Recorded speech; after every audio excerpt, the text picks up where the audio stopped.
Bonjour chers amis et chers élèves et bienvenue dans cette chaîne de soutien du français avec votre professeur en ligne Zineb El-Mehi. Si vous voulez maîtriser la grammaire française, vous êtes bien sur la bonne chaîne. Mes chers élèves, dans les leçons précédentes, vous avez appris à reconnaître les verbes transitifs et les verbes intransitifs et à distinguer le complément d'objet direct du complément d'objet indirect. Aussi, vous avez appris à identifier le complément d'objet direct, à connaître sa nature et sa place dans une phrase. Si vous avez oublié ce que vous avez vu au cours de ces leçons, il serait souhaitable que vous les revoyiez avant de regarder celle-ci. Vous trouverez les liens dans la description de cette vidéo. Et pour approfondir nos connaissances sur les compléments d'objet, nous nous intéresserons dans ce cours au complément d'objet indirect, à sa nature et à sa place dans la phrase. Avant de commencer, il serait souhaitable de déterminer les objectifs à atteindre au terme de ce cours. Vous serez capable de repérer le complément d'objet indirect, d'identifier sa nature et aussi de connaître sa place dans une phrase. À la fin de cette vidéo, vous trouverez un exercice d'évaluation. Démarrons alors avec un rappel sur la notion de complément d'objet indirect. Le complément d'objet indirect est un complément du verbe et fait partie du groupe verbal. Il répond aux questions à qui, à quoi, de quoi, etc. posées après le verbe. Exemple. Le chien obéit à son maître. Pour reconnaître le complément d'objet indirect, on pose la question. Le chien obéit à qui? La réponse à son maître. À son maître est le complément d'objet indirect du verbe obéir. Le complément d'objet indirect, appelé aussi COI, désigne l'objet de l'action. Et contrairement au complément d'objet direct qui se relie directement au verbe, le COI se joint au verbe par l'intermédiaire d'une préposition pour en compléter le sens. Autre rappel. Le complément d'objet indirect est essentiel à la compréhension de la phrase. On ne peut ni le supprimer ni le déplacer. Dernier rappel. Le complément d'objet indirect peut être remplacé par un pronom personnel. On dit le chien obéit à son maître ou le chien lui obéit. Le pronom personnel, lui, est un complément d'objet indirect qui fait lui aussi partie du groupe verbal. Mes chers élèves, il est temps de prendre vos stylos et du papier et de décider quoi noter. Si vous êtes prêts, notre cours commence et on abordera dans un premier temps la nature ou la classe grammaticale du complément d'objet indirect. Le complément d'objet indirect peut être un nom propre. Exemple, je téléphone à Nadia. Pour trouver le complément d'objet indirect, je pose la question je téléphone à qui? La réponse à Nadia. À Nadia est un complément d'objet indirect du verbe téléphone. Il peut être aussi un nom commun. Ma soupe manque de sel. Je pose la question ma soupe manque de quoi? La réponse de sel. De sel est un complément d'objet indirect du verbe manque. Le complément d'objet indirect peut être aussi un groupe nominal. Exemple, elle écrit à sa grand-mère. Elle écrit à qui? La réponse à sa grand-mère. À sa grand-mère est un groupe nominal complément d'objet indirect. Le complément d'objet indirect peut être aussi un verbe à l'infinitif ou un groupe infinitif. Exemple. Lina rêve de voyager. Je pose la question, Lina rêve de quoi? La réponse de voyager. De voyager est le complément d'objet indirect du verbe rêve. Voyager est un verbe à l'infinitif. Autre exemple, il se hâte de finir ses devoirs. Il se hâte de quoi? La réponse de finir ses devoirs. De finir ses devoirs est un groupe verbal dont le noyau, le verbe finir, est à l'infinitif. Ce groupe infinitif occupe la fonction de complément d'objet indirect du verbe se hâte. Le complément d'objet indirect peut être aussi une proposition introduite par la conjonction de subordination que. Regardez les phrases suivantes. Le malade doute que le remède soit efficace. Attention, le verbe douter se construit avec la préposition de. On dit douter de quelque chose. Et ce n'est pas parce que la préposition n'est pas visible dans cette phrase qu'il n'y en a pas. On pose la question, le malade doute de quoi? La réponse, que le remède soit efficace. La proposition subordonnée que le remède soit efficace est complément d'objet indirect. Deuxième phrase, elle s'aperçoit qu'elle a mal à la jambe. Le verbe s'apercevoir est un verbe transitif indirect. On dit s'apercevoir de quelque chose. On pose la question, elle s'aperçoit de quoi? La réponse, qu'elle a mal à la jambe. Cette proposition subordonnée est complément d'objet indirect. Dernière phrase, je me souviens que tu étais bon dribbleur.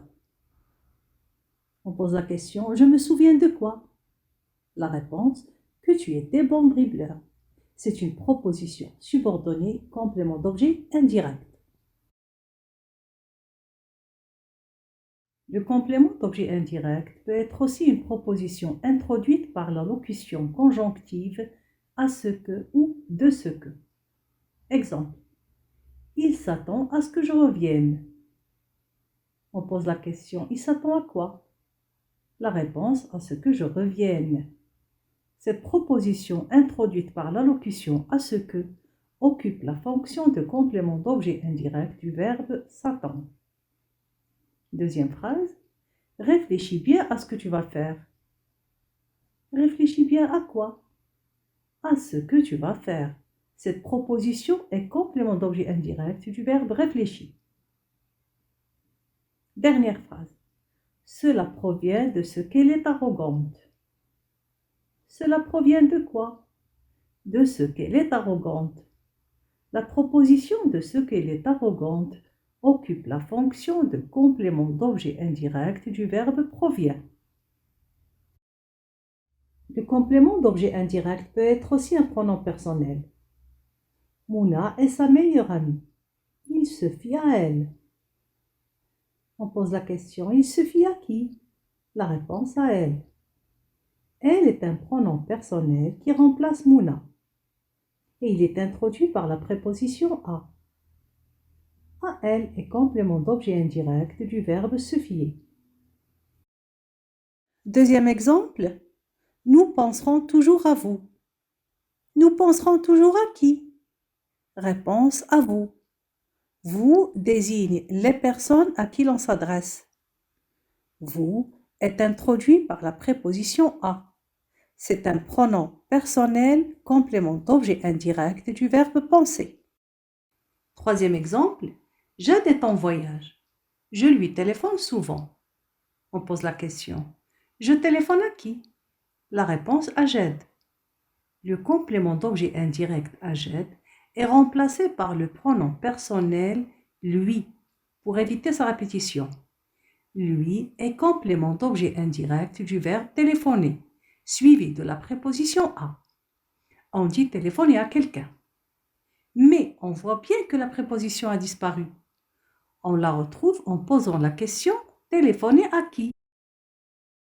Quatrième phrase, elle te sourit, mais tu grimaces.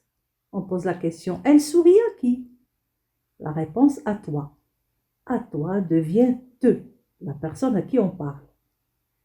Te est un pronom personnel complément d'objet indirect du verbe transitif indirect sourire. On dit sourire à quelqu'un.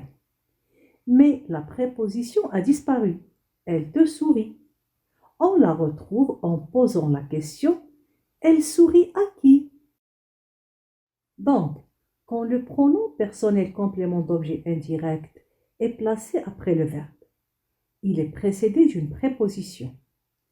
Il se fie à elle, nous penserons toujours à vous. Mais quand il est placé avant le verbe, la préposition n'est pas exprimée. Je lui téléphone souvent. Elle te sourit. Autre exemple de pronom personnel complément d'objet indirect.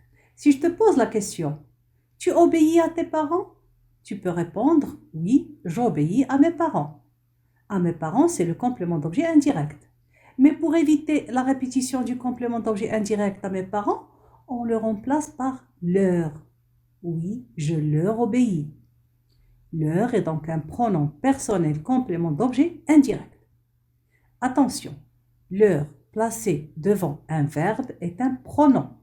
Il ne prend pas de S. Si je te pose la question, tu m'écriras souvent? Tu répondras, oui, je t'écrirai tous les jours. Cherchons les pronoms personnels complément d'objet indirect dans ces deux phrases. Tu écriras souvent à qui? La réponse à moi. À moi devient me. C'est la personne qui parle. Le pronom personnel me est placé devant un verbe qui commence par une voyelle, alors on élide le E du pronom me. M' est donc complément d'objet indirect qui remplace le complément d'objet indirect à moi. Et j'écrirai à qui? La réponse à toi. À toi devient te. C'est la personne à qui on parle. Le pronom personnel te est placé devant un verbe qui commence par une voyelle. Alors on élide le E du pronom te. T' est complément d'objet indirect qui remplace le complément d'objet indirect à toi.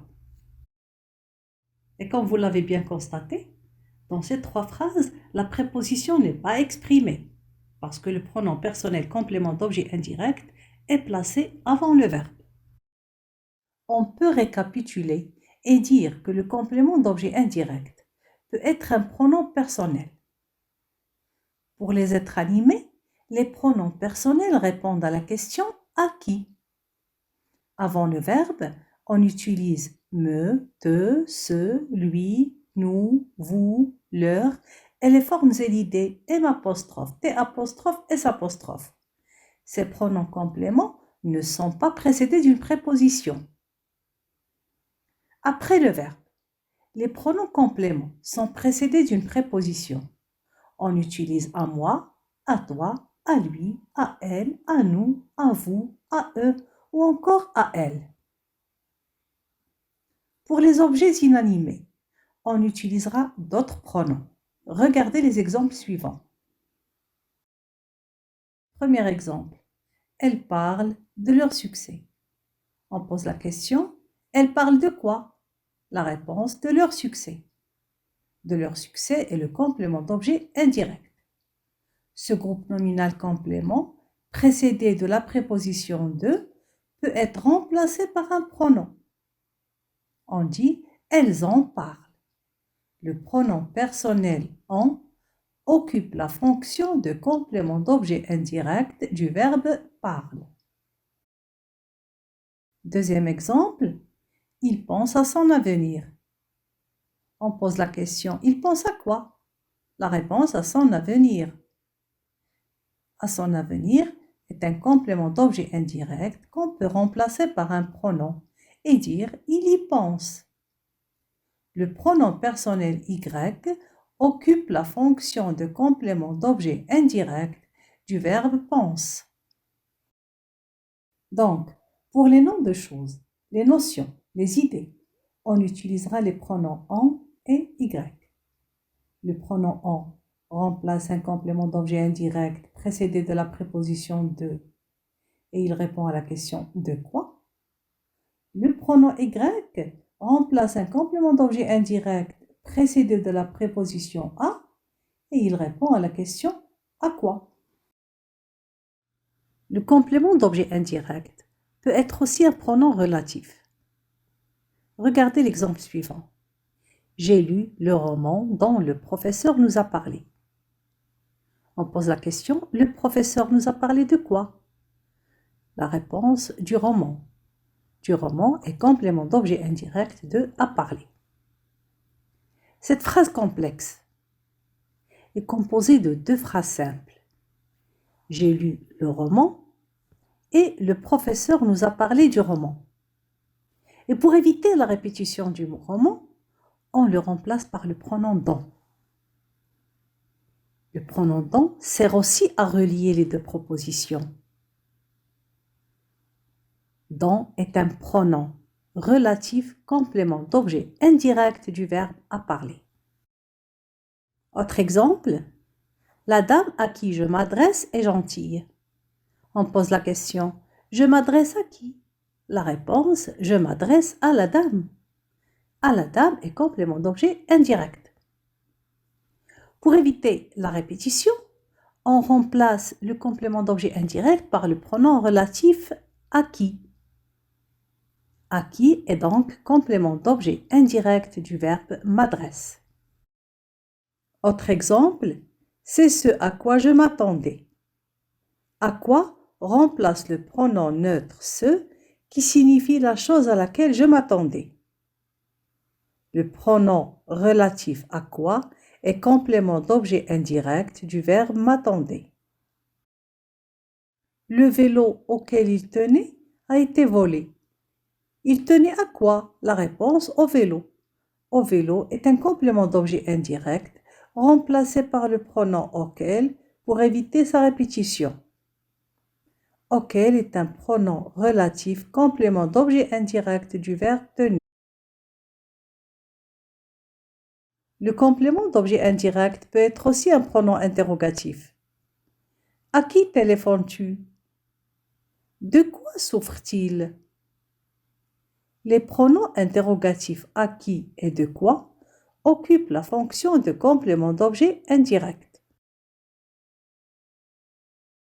Le pronom possessif peut aussi occuper la fonction de complément d'objet indirect. Il téléphone au sien. Le pronom possessif les siens, précédé de la préposition à, est complément d'objet indirect du verbe téléphoner. Je m'occupe du vôtre. Le pronom possessif le vôtre, précédé de la préposition de, est complément d'objet indirect du verbe s'occuper. Le complément d'objet indirect peut être aussi un pronom démonstratif. Souvenez-vous de cela. Le pronom démonstratif cela, précédé de la préposition de, occupe la fonction de complément d'objet indirect du verbe se souvenir. Il ne s'attendait pas à celle-là. Le pronom démonstratif celle-là, précédé de la préposition à, est complément d'objet indirect du verbe s'attendre. Le pronom indéfini peut être aussi complément d'objet indirect. En voici quelques exemples. Tu ne manques de rien? Il n'obéit à personne. Elle pense aux autres. Je parlais d'autre chose. Les pronoms indéfinis, rien, personne, les autres, autre chose, introduits par une préposition, sont des compléments d'objet indirects.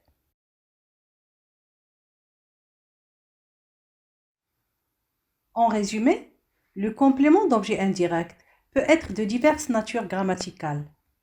Le schéma suivant récapitule celles dont il peut prendre la forme.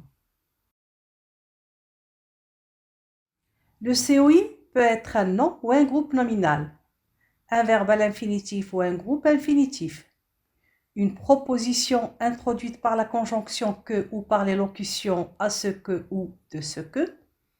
Enfin, le COI peut être un pronom personnel, relatif, interrogatif, démonstratif, possessif ou indéfini.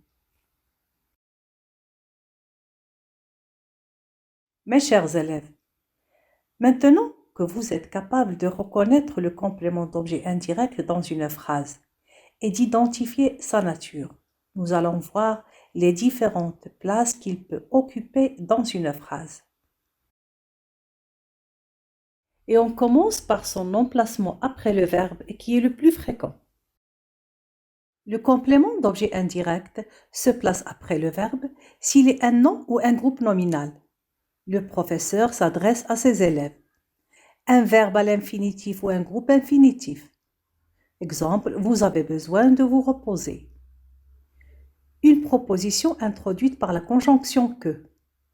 Elle a l'impression que sa tête va exploser.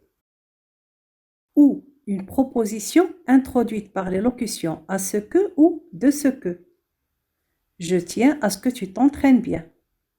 Ton père est fier de ce que tu as réalisé. Le pronom personnel complément d'objet indirect se place aussi après le verbe quand il est précédé d'une préposition. Je m'adresse à vous.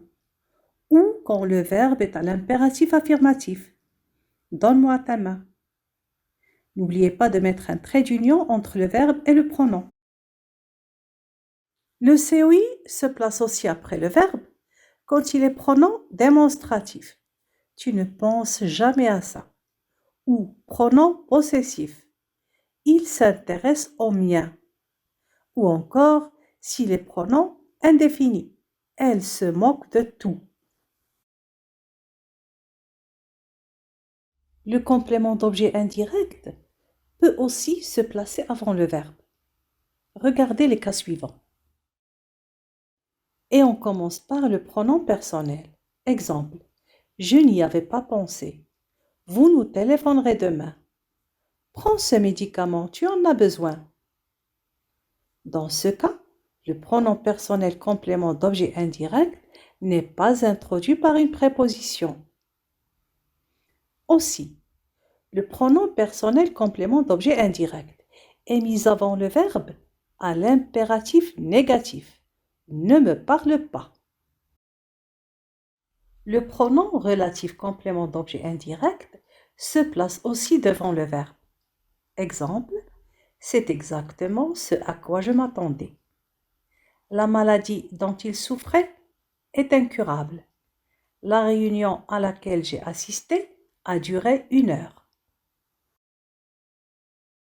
On peut trouver le complément d'objet indirect avant le verbe dans les phrases interrogatives avec inversion du sujet et du verbe.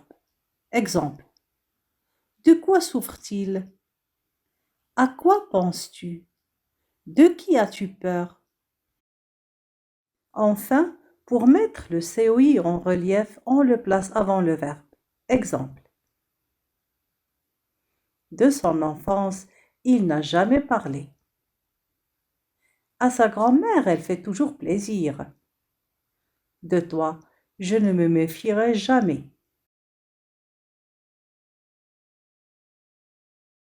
En résumé, le complément d'objet indirect suit généralement le verbe, mais il peut être placé avant, et ceci dans les cas suivants. Si les pronoms relatifs ou interrogatifs, ou quand il est mis en relief en tête de phrase.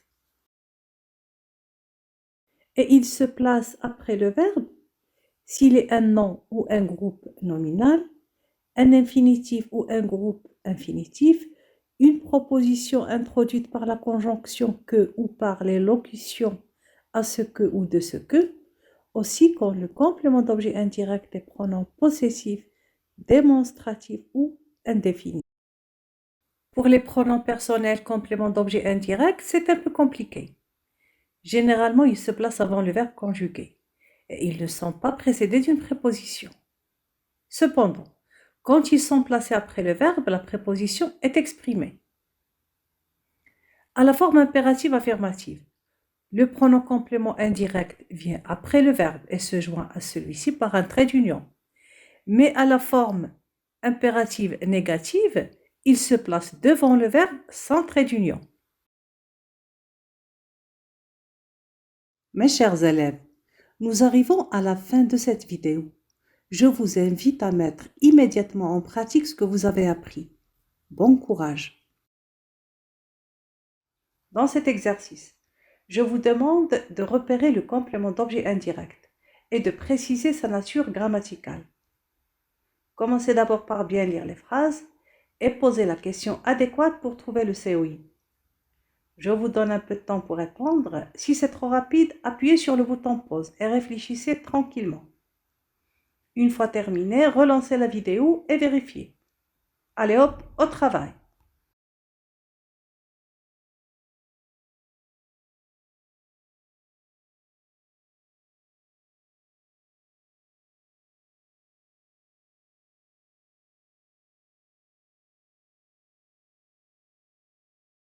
J'espère que mes explications étaient claires et que vous avez réussi facilement cet exercice. Première phrase. Il a des projets auxquels il tient beaucoup. On pose la question, il tient à quoi? La réponse, à des projets. C'est le complément d'objet indirect. Et il est remplacé dans la phrase par le pronom auquel. Auquel est un pronom relatif complément d'objet indirect. Deuxième phrase, elle rêve d'un long voyage. On pose la question, elle rêve de quoi? La réponse, d'un long voyage. C'est un groupe nominal complément d'objet indirect. Troisième phrase, tu as besoin de te reposer. On pose la question, tu as besoin de quoi? La réponse, de te reposer. C'est un groupe infinitif complément d'objet indirect. Quatrième phrase, de quoi avez-vous besoin? De quoi est un pronom interrogatif complément d'objet indirect. Cinquième phrase, la fête est finie. Je n'y ai pas assisté. Je n'ai pas assisté à quoi? La réponse, à la fête. Le pronom personnel Y remplace à la fête. C'est le complément d'objet indirect du verbe assister. Attention, il faut respecter l'élision entre ne et Y qui est une voyelle. Sixième phrase. Il songe à ce qu'il va faire plus tard. Il songe à quoi? La réponse, à ce qu'il va faire plus tard. La proposition introduite par l'allocution à ce que remplit la fonction de complément d'objet indirect du verbe principal songer. Dernière phrase. Ce dont j'ai envie, c'est une crème glacée. J'ai envie de quoi? Eh bien, la chose dont j'ai envie, c'est une crème glacée. C'est le complément d'objet indirect. Il est remplacé dans la phrase par le pronom ce dont. Ce dont est un pronom relatif complément d'objet indirect du verbe avoir envie de. Chers amis et chers élèves, notre cours est à présent terminé. Je tiens à vous remercier pour vos commentaires encourageants et votre soutien continu. Et je vous donne rendez-vous prochainement pour découvrir la classe grammaticale du complément d'objet second ainsi que sa place dans la phrase. Si vous aimez mes cours, laissez un commentaire en échange d'une entrée et abonnez-vous à ma chaîne. Et si vous cliquez sur la petite cloche, vous serez notifié à chaque fois que je poste une nouvelle vidéo. À très bientôt.